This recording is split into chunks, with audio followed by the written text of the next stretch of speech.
Hey everyone, welcome back to another Web Dev Junkie video. So I hope you guys are having a great day. Getting a little break from making videos, but I decided to come back and try to make a MERN stack video. So if you're interested in learning more about the MERN stack, that is Mongo, Express, React, and Node, be sure to stick around. I'm basically just going to start a project from the ground up, add features onto it. I'm not truly, I don't truly know what I'm about to build yet, but I think you can learn something by watching. So let's just make a new repository on GitHub. So if you don't know what GitHub is, basically a place you can store your code and store, multiple versions of your code so that other people can use it. So I'm going to be making a new repository here.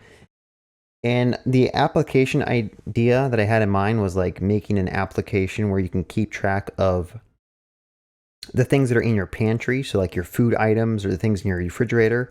So let's just call it like Pantry Tracker. Is that how you call it? Spell pantry? Yeah.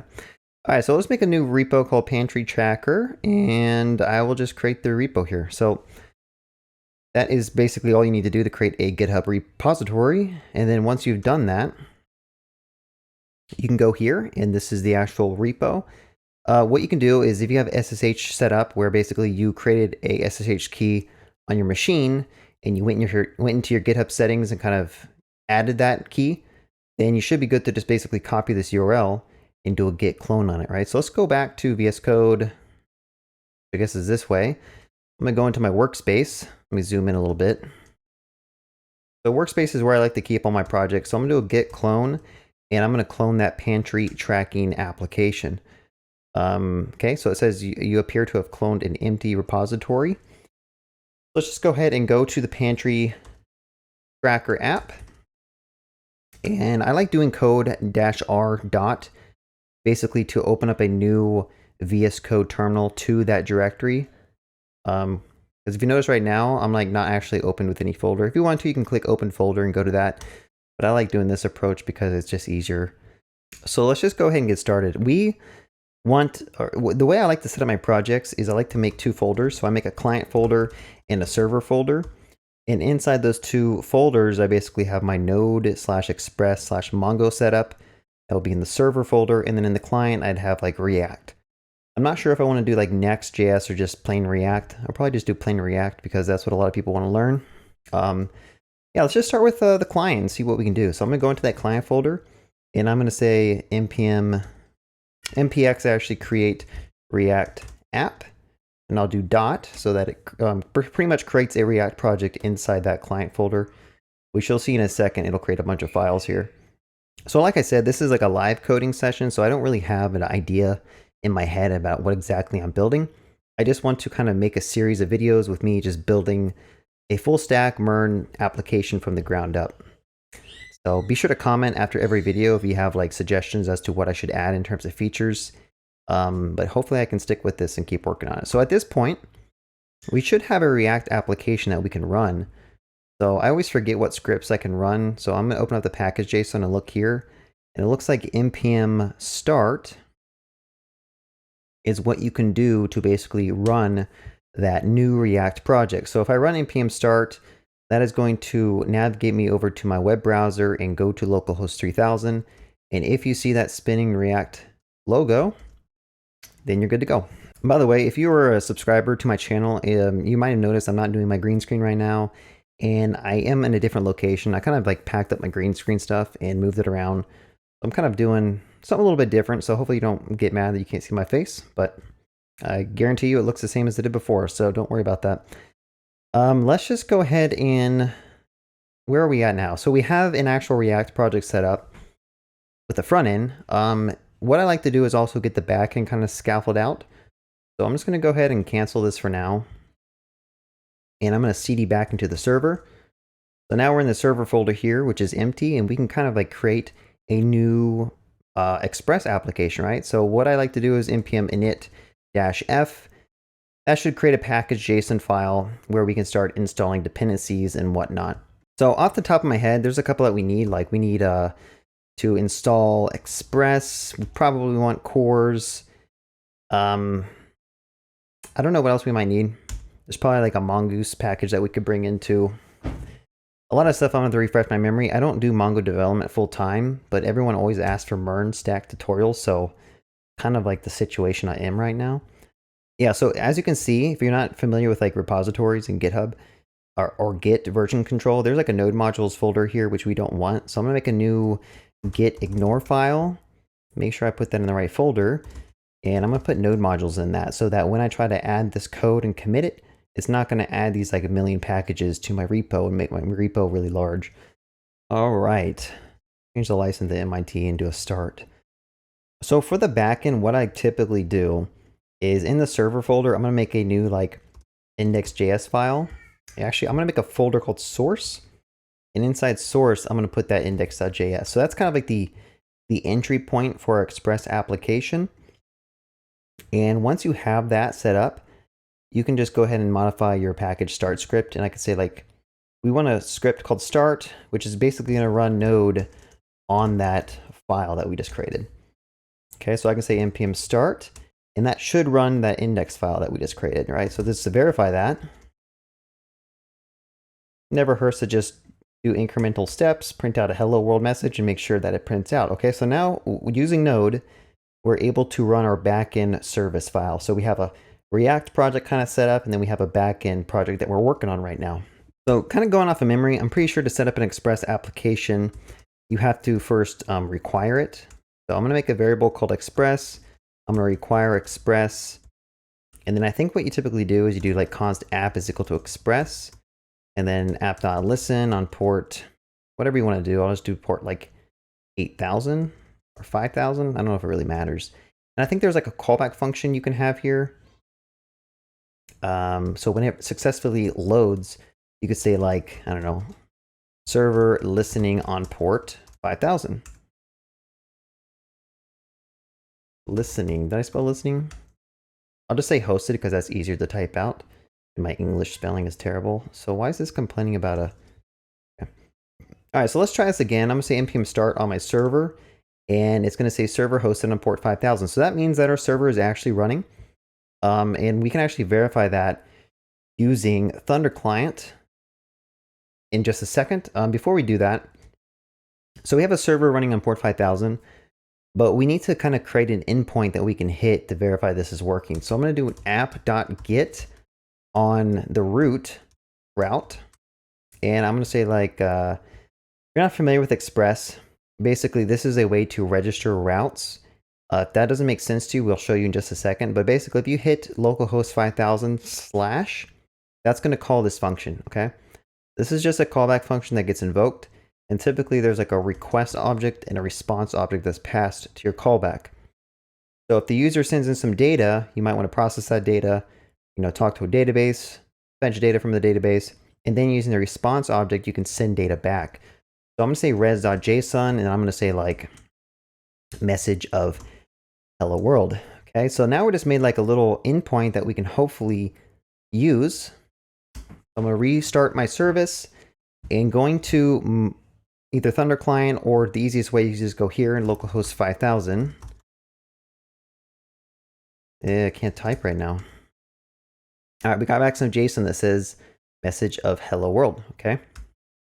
I'm also going to show you another way you can do this. Well, I'm probably going to be trying to do with Thunder Client just to get used to it, but this is another extension you can install on VS Code to basically hit your endpoints. So I could just go here. Let me actually show you. Go to extensions, type in Thunder Client.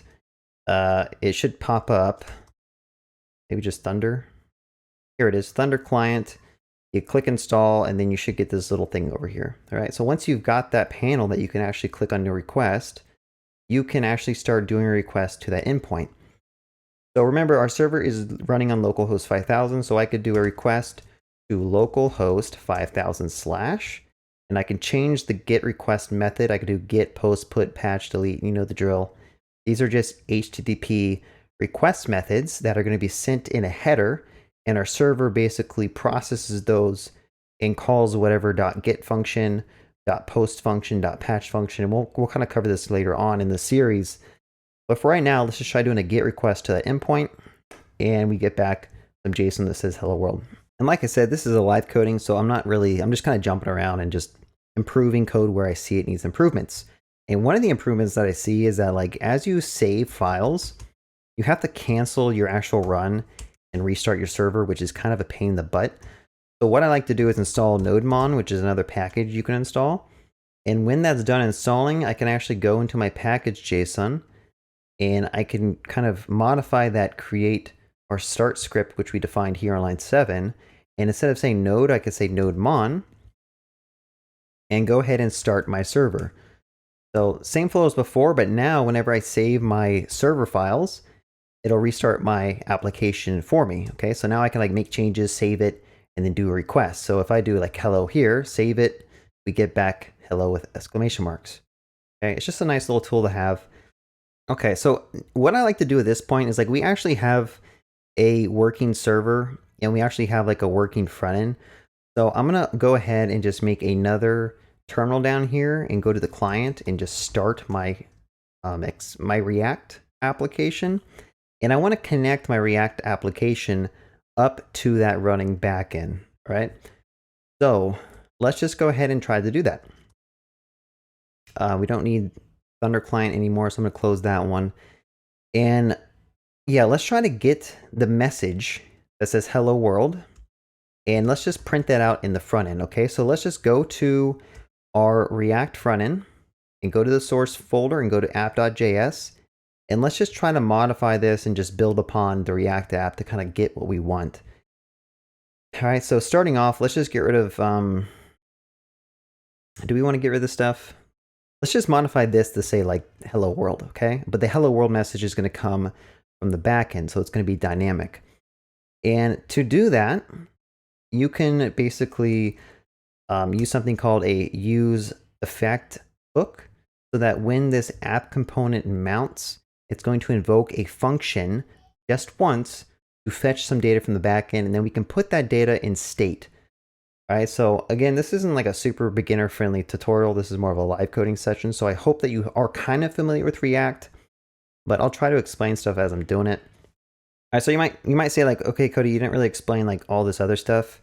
And to be honest with you, like you could just read through the React docs and kind of understand what's going on here. This is just like a bootstrap file that loads up your React application and puts it on a DOM element.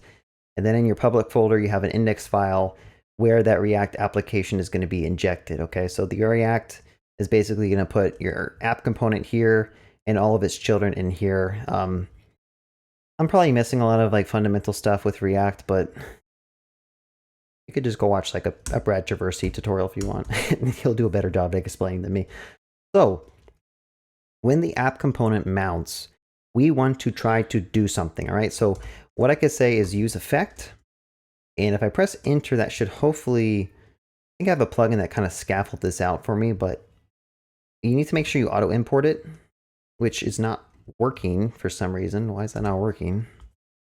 All right, my auto import's not working, but what you can do is just import this from React. So I could just say import this from, I think it's just React. And then you have the ability to basically call some function whenever the app component first is mounted to the page. And then you can also return like a cleanup method, which we don't care about. And then this is the dependency array. So this is basically going to keep on invoking this function whenever some type of input changes. This is really good for watching for like when properties pass into a React component change. But that's kind of another discussion that we'll probably see in just a bit. So if you keep it empty, that basically means when the component mounts, execute this function once and only once. I don't know if I did the best job at explaining that, but we can kind of visualize that here. So I can just print out a message. I'll just print out like message here. And now if I go back to my React application and zoom in on this DevTools, you'll see that when I refresh the page, it prints out message. All right. You could also do this. So I could put debugger here. And when the page loads, you'll see that it's in that callback function. Okay. And I can kind of step through, print out the message. And then when I finish, it no longer runs, right? It's done. So that's kind of an important thing to know because we want to basically fetch some data from the backend once and only once, and then put it somewhere in state so that we can display it here. All right, so remember, the way you can fetch things from the backend is by using a function called fetch. All right, so this is a function that's kind of built into the browser, and you can pass it a URL. So in our case, we have that localhost 5000 URL that is hosting that endpoint that's going to return a hello world message. And once you basically call this function, it's going to return a promise. A lot of people like to use async await inside their use effect, but in order to achieve that, you have to do some like hacky method. Like you have to do like const function, like const, I don't know, fetch message is equal to an async function. And then you have to do like await on that. So I could say like response is equal to that. And then I could say const message is equal to response.json. And then I think I could just call fetch message. So this is like a little hack that you have to do in React for whatever reason. You can't use asynchronous functions here, but you have to basically do this if you want to basically use async await. And if you're not familiar with the fetch function, this returns a promise, so we need to await on it. And the object that it returns happens to be like an object that has a couple of methods on it. Like you have JSON is a method that's on response. You have like message. You know, if I'm just going to do debugger here, this would be much easier to explain. So I'll do a debugger, and I think, what is this crashing about? It's complaining about something. Failed to fetch. All right, so one thing that is important to do is, since the React application is running on port 3000, but our backend server is running on port 5000, there is a security protocol like set up on the browser to basically throw something called a CORS error. So to get around that, you basically need to set a header on your service to kind of prevent that error from happening. So there's another package that, if you remember, we installed at the beginning called CORS, which is a middleware function. All right, so what we mean by middleware function is you can basically pass this to Express so that it calls a function before every route is executed. So I'm going to say app.use, and then I'm going to pass it CORS like this. So I think at this point I could refresh my application and we shouldn't get that CORS error anymore. This is basically saying like, hey, the request that comes back, if I could find it, which one of these is doing the backend request? Probably this one. All right, so you see here, the network tab of my browser did a fetch request to localhost 5000. But the thing that CORS does is it basically sets an access control allow origin star. This is basically what's preventing your browser from throwing that CORS error. And it's really important if you need to fetch data from like a third-party domain or a domain that's not on the same URL here. Anyway, that might be too much information, but just keep that in mind. But what you can basically do at this point is, I think we should have gotten some data back. Let's see. For some reason, there's nothing in the response call. I think you might have to like step once more through the debugger. So if you see here on the response we get back, if you remember, we did an await on the fetch call. But the thing that the fetch method returns is a promise that resolves this object here, okay? You can call like body on it. I believe you can call JSON on it somewhere. Yeah, there's a method called JSON that you can call. There's text if you want to get like the text that came back, blob, stuff like that. But for most cases, you just want to call JSON on it. So I'm going to go ahead and step through once and step again. And you'll see that we got back a message here that says message of hello world. Okay, I can also hover over this and it says message of hello world. So at this point, you should think to yourself, okay, now I need to basically take that message that came back from the backend and I need to put it somewhere in React state, okay? Also, I think if I go back to my DevTools, the response shows up now. I don't know why you have to call .json on the fetch object for this to actually show up in the browser, but yeah, I don't know. Anyway. All right, so again, little recap of what we're trying to do, because I'm kind of jumping all over the place, is we're making a function that's invoked once and only once when the component mounts to fetch some data from the backend. We've proven that we got the data back, and this message thing has a message property on it. So this is just like a response object here, and this has something called response object.message. All right, so this is what we want to display in the front end. So how do we do that? Well, we can use another hook called useState. So I'm going to say useState. Go ahead and import that. And I'm going to set that to a variable up here called like message and set message. Okay. So useState is a pretty simple hook. You basically pass it like your initial state, and then that's going to return you an array that has two elements in it. Okay. The first index of the array is a variable that is going to hold a value. Doesn't really matter what the value is. It could be a string, object, boolean, whatever. And the second index of the array is going to be a function you can call to change the value of the first index of the array.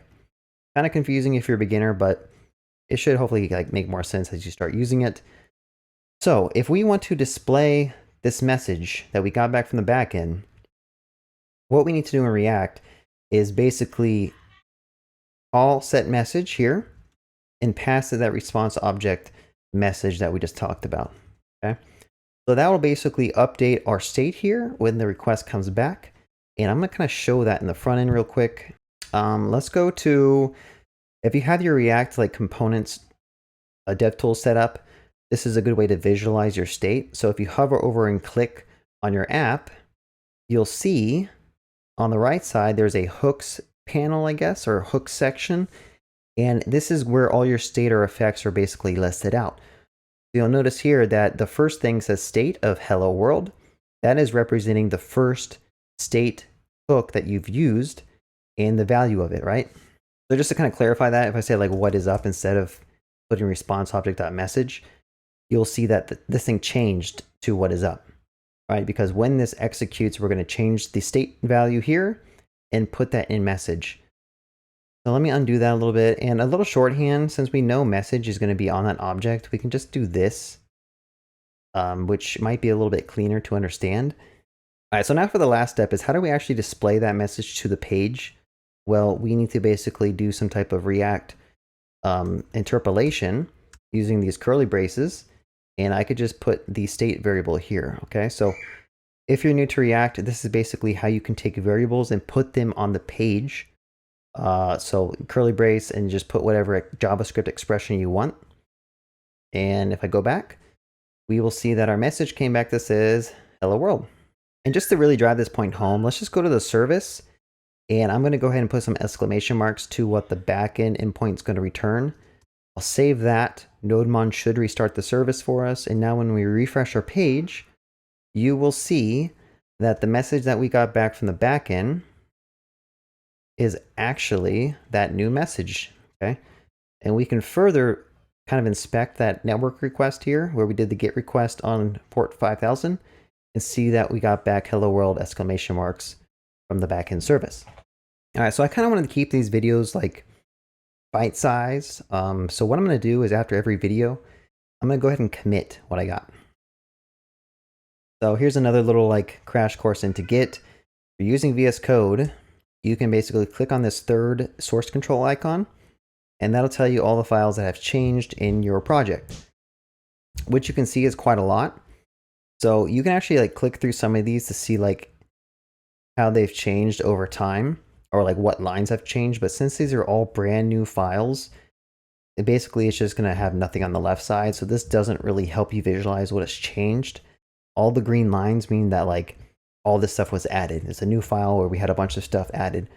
So what you can do is basically, if you hover over this changes tab and click on this plus icon, that'll stage all your files to your stage, I guess is what you could kind of call it.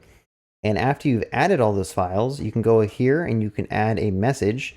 And what I like to do is just say initial commit, press the checkbox, click on the three tabs here, and I can say push. And I think that's all you gotta do. I usually do this in the command line because it's easier for me for some reason. But this UI is also really useful when you need to see diffs. So at this point, we didn't get any errors. So I'm assuming if I go back to my Git repo and refresh the page, you will see that our code changes are there. We have a client and we have a server. If you kind of dive into these, you'll see that we have like a React application with that like use effect hook, the use state hook. We interpolated our message here. And then on the back end, we have our Express application where we have a single endpoint that's basically returning some JSON to us. So again, the plan was to build a pantry tracking application, right? So keep track of the things that are in my refrigerator and in my pantry so that I know when I'm running low. So maybe next video we can try to add a feature such as adding items to the pantry and maybe saving those to Mongoose or MongoDB. All right, stay tuned for the next video in the series. Hopefully it'll be soon.